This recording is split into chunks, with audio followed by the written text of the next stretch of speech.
right, or welcome back to the GSMC Wrestling Laureate podcast brought to you by the GSMC Sports Network. I'm your favorite wrestling fan here every Monday through Friday, 8 p.m. Pacific Time, 11 p.m. Eastern Time on the GSMC Sports Network. We talk about all the action inside and outside of the ring, backstage curtain calls, rumors, injury updates, and active statuses in terms of superstars, also contract negotiations, new signings, and extensions. We talk about promotions from WWE to AEW, TNA, New Japan Professional Wrestling. We go out to the CMLL. It makes major news in the world of professional wrestling. We talk about it here on this show 1,010%. So make sure you guys, click that like and subscribe button so you guys can tune in, Monday through Friday. All right, we're just gonna reflect on what we talked about right quick. We had our WWE Friday Night Smackdown review, and now we talked about. Sorry, excuse me.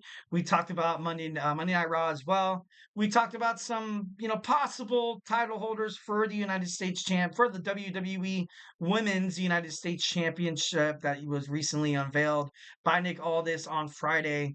So now like I said, we're gonna play around a little bit, kind of assuming that they unveiled the United States Women's Championship on SmackDown. Maybe they're gonna have a WWE Women's Intercontinental Championship unveiled tonight. Maybe Adam Pearce is gonna have that. Perhaps, maybe not. Maybe not. Maybe yes. So we're gonna play around with that a little bit. So let's go ahead and talk about it. And we're gonna talk about these women that could definitely hold the Intercontinental Championship. Lash Legend. Lash Legend has been absolutely impressive. She's been super impressive ever since, she kind of flips back and forth from Monday Night Raw, having her feud with her and Jakara Jackson, taking on Damage Control. I feel like she would be an amazing champion. I know right now she's technically on NXT, but I did read an article saying that, we could possibly see Metaphor come to the main roster, and on SmackDown, I feel like, not the most room for them in the women's division on Raw. I feel like they would make more waves, kind of more of like a bigger bounce, so to speak. So yeah, I could definitely think that I definitely love that she could possibly be the inaugural WWE Women's Intercontinental Champion. I think that she has the talent. I think that she has the strength. She has the mic skills, and she has that it factor to her. When you look at her, I see champion.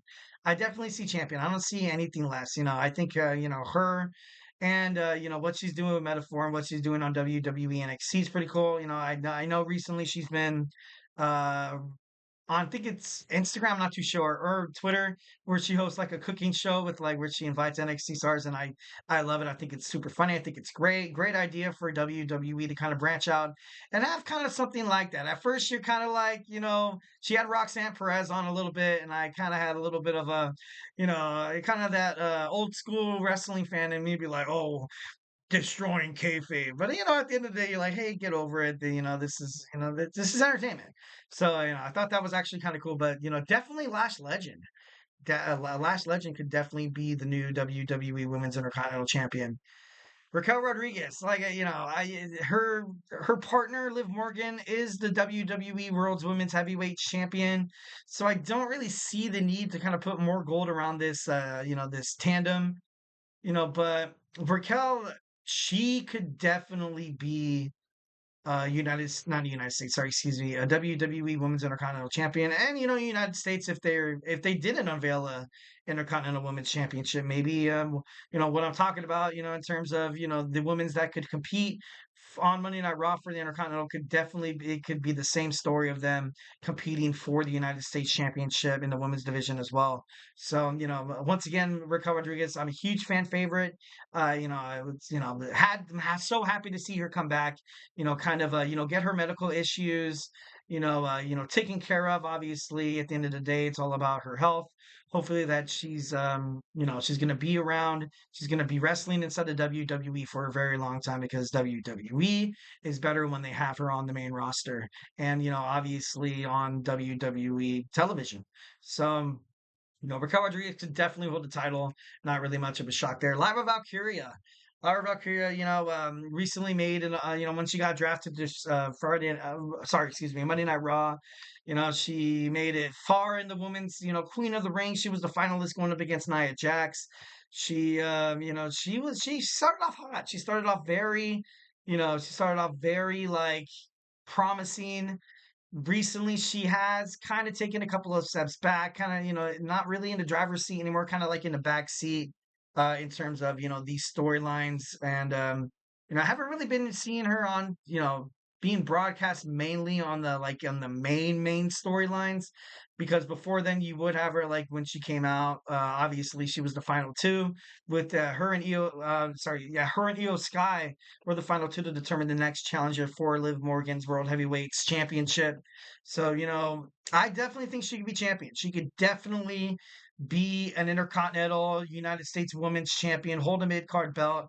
I would love to see that for her. I definitely think, whenever she's inside the ring, she, it's a must watch. The moves that she does, the fact that she can yet, kind of kind of be a little dominant inside the ring. Sometimes she finds a way to kind of, you know, she has a way to kind of control the tempo inside the match, inside the ring with her competitor, which is super cool, which is, kind of shocking. I'm not hating on her size, by the way. I'm like 5'6", so I have, no room to talk.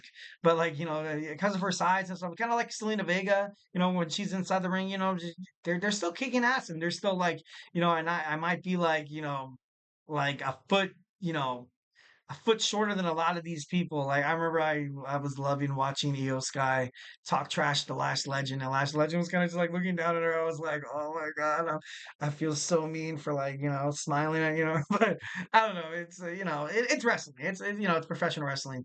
But like I said, size doesn't matter. It's what you can do inside the ring. So heck yeah. Sonya Deville. See, this is something that definitely, makes sense. She has a stable around her right now. The Pure Fusion Collective has been, like the Fatal Influence before Fallon Henley defeated Kehlani Jordan at Halloween Havoc. It's been just dead. It's been unmotivated. It's been, I feel like it's been kind of, it's been underproduced. The storylines hasn't really come into quota. Hasn't really come to fruition. It just looks like I don't know. It doesn't look like it's working. It doesn't look like it's working, and it's a damn shame because Zoe Stark is impressive. Shayna Baszler is impressive. I thought this Pure Fusion collective faction could definitely do well for all three of these girls. But yet, it's just been underperformed, man. Just been overbooked. Seems like they're trying too hard to make it seem like Sonya Deville is just this badass, like, oh, she's the manager, but at the same time she can get her hands dirty. And then every single time she loses, and every single time that they win, they have to like kind of like cheat to win. You know what I mean? So, she could definitely hold be a women's mid card title holder, whether it is this new WWE Women's Intercontinental or United States Championship. So, I have faith. I do have faith. The Zelina Vega, like, we were talking about Zelina Vega. I could see her holding the title. She has a really great repertoire in terms of the fans. This would do wonders for the LWO because so far it seems like their storyline is just kind of floating around on Monday Night Raw. You don't really have the tag team doing anything. Rey Mysterio right now. Now you kind of have this feud between her and American Made, and Ivy Nile. Like I definitely think she could hold the championship. This kind of seems like kind of her style.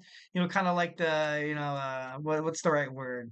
Not like kind of like I guess kind of like the underdog. Kind of like that mentality. Like I don't know, and it'd be good for her career. And Selena Vega, she loves WWE. She's obviously gives it 1,010% of, that's who she is. That's, she wants to be remembered to be a champion, but, WWE hasn't really given her like any breaks, really that much opportunities. But, as of right now, she did fight Rhea Ripley and she had a decent match and it was kind of cool. That was when Rhea was kind of going, she was like full heel, then you saw, I think, wasn't it at WrestleMania? No, I don't think it was. Maybe it was. No, it was Puerto Rico. What was in Puerto Rico? WrestleMania Backlash? That was quite some time ago. Damn. But overall, I feel like she'd be a great champion. I think that WWE is still gonna do wonders for her in the future. Ivy Nile, love her. Love the angle that she has right now. Love that she turned heel against Maxine Dupree. But in all realisticness, I don't really see her holding a single championship. Io Sky, if she is unsuccessful against her championship match against Liv Morgan, maybe she could be a shoe-in for this for a mid-card women's belt. Whether it is the United States Championship or the WWE Women's Intercontinental. Like I said, that might be unveiled tonight, might not be, but she could definitely be. She's something special. Kairi Singh as well. Kairi Singh could definitely hold a singles championship. She's May. I think she was a Mae Young Classic winner. I'm not too sure. Don't quote me on that. But definitely love and love. I want to keep calling her Io Sky. Why?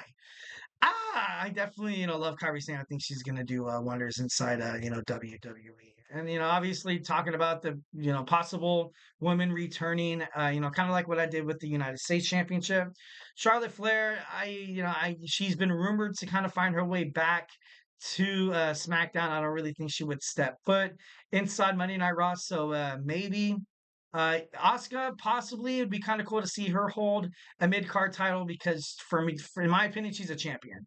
She's a champion from day one. She was the longest reigning. I think she's the longest reigning women's NXT champion. I'm not too sure. She has she had that long win streak before she lost to Charlotte Flair. But overall, yeah, I think she'd be great. Alexa Bliss would be fantastic to hold the belt as well. Becky Lynch, I don't think she's going to return until the first episode on Monday Night Raw and Netflix. So I think they might have a champion crowned by then. The finals would probably take place on WWE Saturday night's main event. It's gonna make it into this giant, tournament, kind of like the Queen of the Ring, but it's gonna be something big. It's gonna be something big. Carmella, possibly. I mostly see her returning to SmackDown though. Don't really see her coming to Monday Night Raw. But although it would be interesting, I don't think she's been on Raw ever since she did that. Wait, no, I could be wrong. Maybe I could be wrong. Most important, most first and foremost, I think she's always been a SmackDown kind of superstar. When she was with Big Cass and Enzo Amore with the Certified G's, I think that's the last time I saw him on Night Raw. I could be wrong. Don't quote me on that. All right, guys, we talked about the Women's Intercontinental Championship. Maybe, maybe not. Uh, now we're going to talk about some good old fashioned wrestlers who served in the military. Today is Veterans Day. Hope you guys had an amazing day. Those who enjoyed a 3-day weekend, lucky you guys. Hope you guys, got a nice little barbecue, caught a nice buzz off some beer. Root beer, that is, of course. Just kidding. Don't leave the podcast. That was a bad joke. I'm sorry. I'm just kidding. No, so we're gonna talk about some wrestlers who served in the military when we come back. So hey, do not go anywhere.